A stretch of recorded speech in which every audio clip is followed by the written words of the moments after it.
নমস্কার বন্ধুরা, আজকে আমি বানাচ্ছি টক ডাল।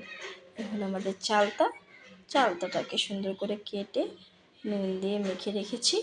তারপর এটা নুন দিয়ে মাখার পর এটাকে ধুয়ে নেব। তারপর পরিমাণ মতো ডাল নিয়ে নিব।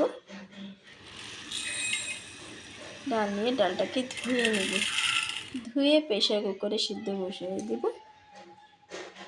ডালটা সিদ্ধ হওয়ার পর তাতে অল্প করে নুন আর হলুদ দিয়ে তারপর চালটাকে সিদ্ধ করার জন্য দিয়ে দেব।